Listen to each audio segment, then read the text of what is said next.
कलियुग को राजा परीक्षित ने कहा कि मैं तुम्हें 4 स्थान देता हूं। द्यूतम पानम स्त्रियासूनः। द्यूतम, जहां जुआ खेला जाता हो। द्यूतम पानम, तो पानम का मतलब सिर्फ मदिरा पान से नहीं है। जो ये समझते हैं कि पानम माने मदिरा पान, नहीं। पानम का मतलब वे सभी नशे, जैसे गांजा है, तंबाकू है, बीड़ी है, सिगरेट है, गुटखा है, अफीम है, चरस है, ये सब कलयुग का घर है। जब तुम नशा करोगे तो तुम्हारे बच्चे तुमसे बड़ा नशा करेंगे, ये बात याद रखना। बाप 1 नंबरी तो बेटा 10 नंबरी होता है। पद्म पुराण में लिखा है क्या?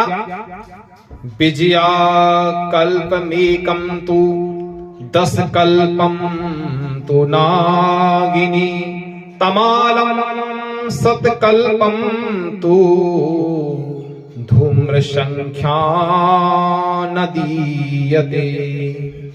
अर्थात जो भांग खाने वाले हैं वो 1 कल्प तक, अफीम खाने वाले 10 कल्प तक, तंबाकू खाने वाले 100 कल्प तक, गांजा, शराब, बीड़ी, सिगरेट, इतने जो नशे हैं, इसको सेवन करने वाले नरक में वास करेंगे, इनकी कोई संख्या नहीं है। धूम्र संख्याम न दीयते, उनकी कोई संख्या नहीं है। गांजा, बीड़ी, शराब, सिगरेट, वो कितने वर्ष तक नरक में वास करेंगे, इसकी कोई संख्या नहीं है। इसलिए जो भी ब्राह्मण, क्षत्रिय, वैश्य, शूद्र तंबाकू खाता है उसे चांडाल ही समझना चाहिए। आजकल तो हमारे घर घर में जो सत्यनारायण का पाठ, सत्यनारायण की जो कथा करने वाले पंडित जी आते हैं ना, वो भी गुटखा खा लेते हैं मुंह में। गुटखा में 3 शब्द हैं भैया। गुटखा में से टा हटा दो तो क्या निकलेगा? 3 शब्द हैं गुटखा में से टा हटा दो तो क्या बचा? ऐसी गंदी चीज खाते हो,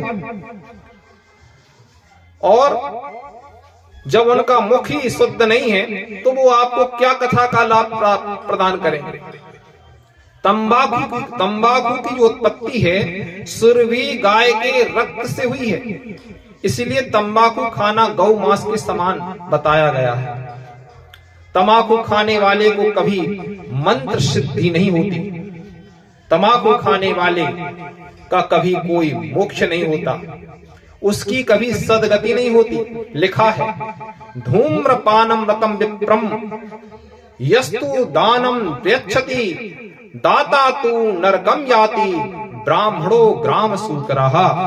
जो ब्राह्मण तंबाकू खाता अथवा पीता है, बीड़ी, सिगरेट, तंबाकू खाता है या तंबाकू पीता है, उसको जो दान देता है वह यजमान नरक में जाता है।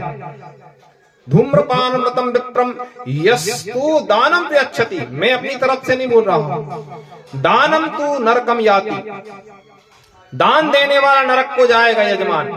और ब्राह्मण की क्या गति होगी? ब्राह्मणो ग्राम सूकरः, ब्राह्मण सूकर होकर के जन्म लेता है, गांव का सुअर बनता है जो विष्ठा भोजी होगा। इसलिए द्यूतम पाना स्त्रिया सूनम, अर्थात ये जो स्थान बताए हैं कलयुग के, इन्हीं स्थानों पर कलयुग रहता है। ये हमारे सज्जनों के, भक्तों के खाने के लिए नहीं है। इसलिए हमारी आपसे प्रार्थना है कि इस बात को समझो।